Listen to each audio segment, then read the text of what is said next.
Kita yang kotor, kita yang hina, kita yang layak dihukum. Saudara, dia ambil alih. Dan waktu dia ambil alih itu tidak mudah. Pencambukan saja itu sudah sakit, saudara. Itu belum salib, pencambukan. Paku belum masuk di tangan, belum masuk di kaki, saudara. Itu cambuk saja sudah hancur.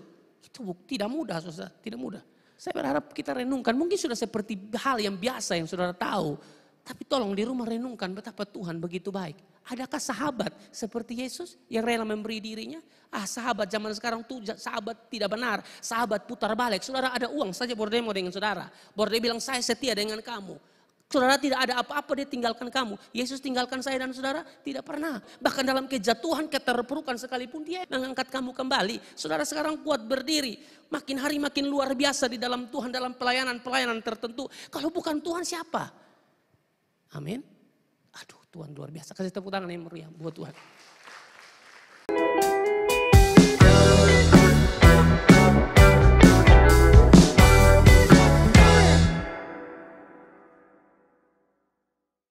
Pencambukan Romawi itu beda, saudara. Pencambukan Romawi itu tidak mengenal aturan orang Yahudi. Dia tidak pusing aturan orang Yahudi. Tidak penting aturan orang Yahudi. Kalau aturan orang Yahudi 40 kurang 1 mereka mah terserah. Mereka mau lakukan berapa banyak pun terserah mereka. Karena mereka punya aturan sendiri, saudara. Dan kita tahu kan Yesus disesat itu kan ngeri. Yesus dicambuk itu kan ngeri, saudara, diberkati oleh Tuhan. Ya, cambuk dari orang-orang Romawi itu berbeda, saudara ya. Gagangnya pendek, saudara, dan ada beberapa utas tali dari gagang ini, dan di ujungnya itu ada seperti logam atau besi, lalu di ujung-ujungnya itu ada bagian-bagian yang tajam, saudara, yang mungkin besi atau logam ya, atau tulang-tulang begitu biasa dipakai. Lalu mereka mencambuk, saudara. Inilah yang mereka alat inilah yang dipakai untuk mencambuk Yesus. Jadi waktu cambuk Yesus itu, saudara, diangkat cambuknya itu belakang tulang semua itu habis, saudara. Habis. Dan kan Yesus pun tangan diikat, ya diikat seperti ini, saudara. Ya, seperti ini diikat, ya. Lalu hantam di sini. Itu kan ngeri, saudara. Ini contoh. Habis, saudara. Makanya para penafsir mengatakan, saudara, bahwa orang-orang yang dicambuk ini merusak pembuluh darah, saudara. Bahkan ada yang belum sampai disalib mati, saudara. Karena cambukannya ngeri. Nah orang-orang Romawi tidak seperti orang-orang Yahudi yang punya aturan 40 kurang 1. Mereka tidak, saudara, brutal. Semakin mereka lihat orang yang dicambuk itu kesakitan, mereka semakin brutal untuk pukul, untuk menghancurkan belakang daripada Yesus. Hancur, saudara, tulang-tulang dapat lihat, saudara. Belum lagi nanti kita pelajari selanjutnya kan dia disalibkan, pikul salib. Itu kan bukan salib yang diskap, yang rapi, yang licin begitu. Kayak begini, nah ini kan rapi, aman.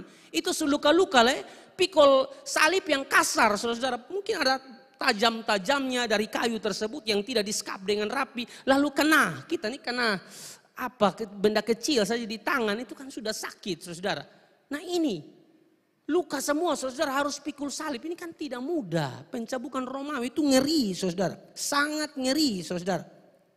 Hukuman ini tidak hanya bertujuan untuk membuat terasa sakit, tapi juga mempermalukan. Karena mereka memukuli seperti hewan yang bodoh. Jadi mereka bukan hanya membuat terasa sakit pada orang yang dicambuk, tapi dong memang mau kasih tunjuk supaya ini orang yang dicambuk ini seperti hewan yang bodoh. Mereka dihina, dilecehkan sampai dipukuli, saudara. Jadi ini penting bagi kita, saudara. Orang yang dicambuk diikat pada tiang dengan badan yang menunduk dan tanpa pakaian. Cambukan jenis ini tidak hanya melukai kulit, tapi merusak pembuluh darah. Ini yang dialami oleh Yesus Kristus Tuhan, saudara. Demi siapa? Demi saya dan saudara. Saudara pikir penderitaannya biasa?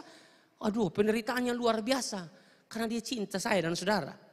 Saya berharap kalau kita belajar tentang ini bukan sesuatu yang sudah biasa kita lihat setiap menjelang Jumat Agung itu pembahasan seputaran ini. Tapi tolong renungkanlah betapa baiknya Tuhan. Kasihnya Yesus itu bukan main-main. Bukan kasih yang hanya ngomong di mulut lalu tidak ada prakteknya. Ngomong tentang kasih tapi ada pembuktian nyata. Belakangnya hancur, saudara-saudara.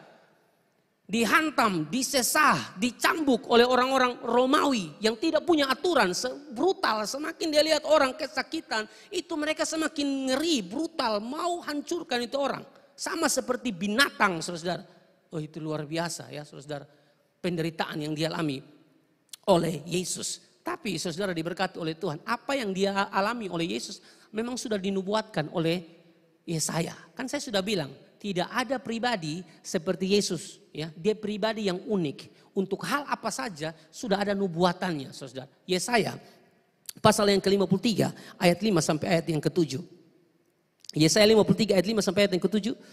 Tetapi ia tertikam oleh karena pemberontakan kita. Ia diremukan oleh karena kejahatan kita. Ganjaran yang mendatangkan keselamatan bagi kita ditimpakan kepadanya. Dan oleh bilur-bilurnya kita menjadi sembuh. Ayat 6. Kita sekalian sesat seperti domba. Masing-masing kita mengambil jalannya sendiri. Tetapi Tuhan telah menimpakan kepadanya kejahatan kita sekalian. Dia dianiaya tetapi dia membiarkan diri ditindas. Dan tidak membuka mulutnya seperti anak domba yang dibawa ke pembantaian. Seperti induk domba yang keluh di depan orang-orang yang menggunting bulunya.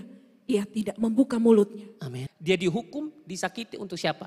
Untuk saya dan saudara. Amin, saudara. Belakangnya tuh hancur lebur seperti bubur. Itu bentuk cintanya untuk saya dan saudara. Betapa kurang ajarnya kita. Dia sudah melakukannya di atas kayu salib. Tapi kita hidup sembarang. Hidup tidak mengasihi Tuhan. Hidup seturut dengan kemauan kita. Ya, kita mau buat dosa apa saja terserah. Kita tidak pedulikan Tuhan. Anda kurang ajar, betul-betul tidak menghargai betapa Tuhan begitu mengasihi Anda. Amin, saudara. Kita yang kotor, kita yang hina, kita yang layak dihukum, saudara. Dia ambil alih. Dan waktu dia ambil alih itu tidak mudah. Pencambukan saja itu sudah sakit, saudara. Itu belum salib, pencambukan. Paku belum masuk di tangan, belum masuk di kaki, saudara. Itu cambuk saja sudah hancur. Itu tidak mudah, saudara. Tidak mudah. Saya berharap kita renungkan. Mungkin sudah seperti hal yang biasa yang saudara tahu. Tapi tolong di rumah renungkan betapa Tuhan begitu baik. Adakah sahabat seperti Yesus yang rela memberi dirinya? Sahabat zaman sekarang tuh sahabat tidak benar. Sahabat putar balik. Saudara ada uang saja bordemo dengan saudara. Borde bilang saya setia dengan kamu. Saudara tidak ada apa-apa dia tinggalkan kamu. Yesus tinggalkan saya dan saudara? Tidak pernah. Bahkan dalam kejatuhan, keterpurukan sekalipun dia yang datang dengan tangannya mengangkat kamu kembali. Saudara sekarang kuat berdiri.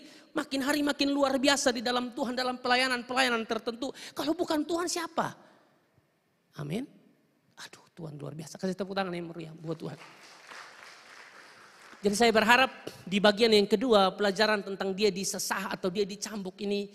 Apa yang mengingatkan kita betapa dia begitu mengasihi kita. Betapa dia begitu mengasihi kita. Dia ditindas agar kita diselamatkan. Ya, dia diolok, diludahi. Ejekan itu luar biasa untuk Yesus. Kalau dia berhenti di jalan atau komitmennya berubah, maka kita semua tidak selamat. Yesus setia sampai akhir. Kalau di tengah jalan dia bilang, Bapak, baik kembali saya. Kayaknya bisa mau leh. Sebelum cambuk dia bilang, beta balik saya. Ini parah nih. Maka kita semua mau gimana? Siapa yang mau tebus kita pun dosa? Kita bersyukur dia sampai akhir, taat setia sampai akhir, saudara. Makanya Allah sangat, Bapa sangat meninggikan dia. Filipi pasal yang kedua, ayat yang ke-9, kok coba kakak. Dan dalam keadaan sebagai manusia, ia telah merendahkan dirinya dan taat sampai mati, bahkan sampai mati di kayu salib. Itulah sebabnya Allah sangat meninggikan dia dan mengaruniakan kepadanya nama di atas segala nama. Supaya dalam nama Yesus bertekuk lutut segala yang ada di langit dan yang ada di atas bumi dan yang ada di bawah bumi. Amin, saudara. Dia taat, bukan taat setengah-setengah, taat sampai mati, saudara. Dan kalau bicara tentang pencambukan yang dialami oleh Yesus itu bukan main-main.